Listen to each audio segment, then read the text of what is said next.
palapit na ng palapit tayo sa presyo na aking pinapangarap para sa bigas. Natupad na raw ng Marcos Jr. administration ang pangako nitong 20 pesos kada kilo ng bigas. Totoo ba ito?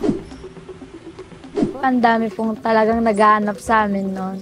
Kami po ang walang may sagot kasi wala po. Wala pa pong 20 pesos.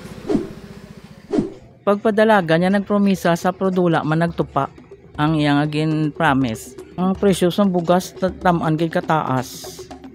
Ti budget nang napaigo-igo lang sa sudan kag sa bugas. Wala man yun na nahitabo. Diri sa Davao wala pa mi nakita nga tindahan nga i-promise niya tag 20 wala jud pa mi nahitabo. Wala siya nahatag nga kaayuhan diri sa mua.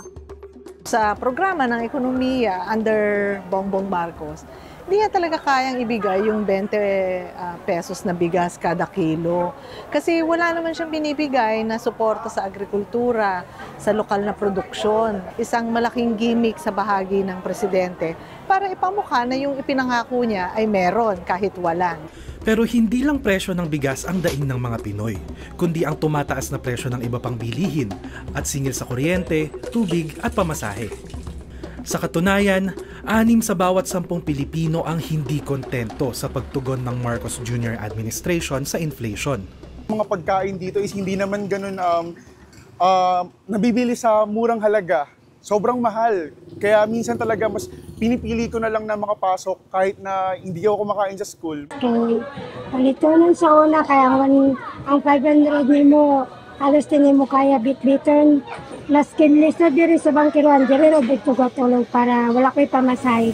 Nababawasan yung pamamalingkin na lang namin, nababawasan din. At kasi idadagdag namin sa gasolina yun, mahal eh. Habang tumataas ang presyo ng mga bilihin at serbisyo, napako naman sa mababang halaga ang sahod ng mga Pilipino. Hindi natutupad yung mga pangako nila sa aming mga maliliit na tao. Ganun pa rin, mahal ang bilihin, murang sahod. Ang isang gimmick na nakita pa natin yung umento no? Umento sa sahod. Sinasabi niya, pumirma siya ng isang wage hike, pero sa National Capital Region lang.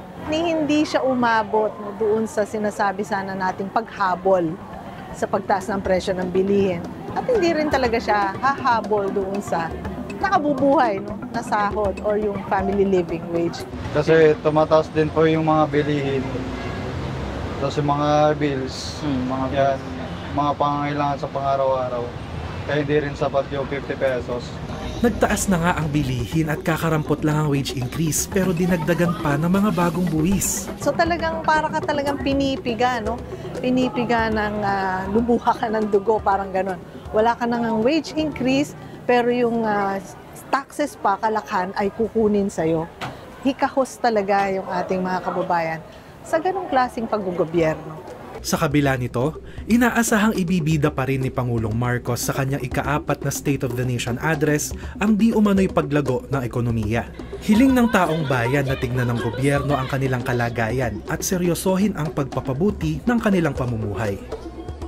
Sa pagpadalaga niya sa 3 ka tuig, daw wala man nagtabo ang iyang mga ginpromisa, ang mga tax kag ang mga balaklon dapat manubo kag sa sweldo pataason Tingin ko dapat talaga magkaroon ng pagbabago doon sa programa ng pamahalaan at hindi na siguro natin yan maasahan kay Bongbong kasi gimikero talaga yung presidente, no?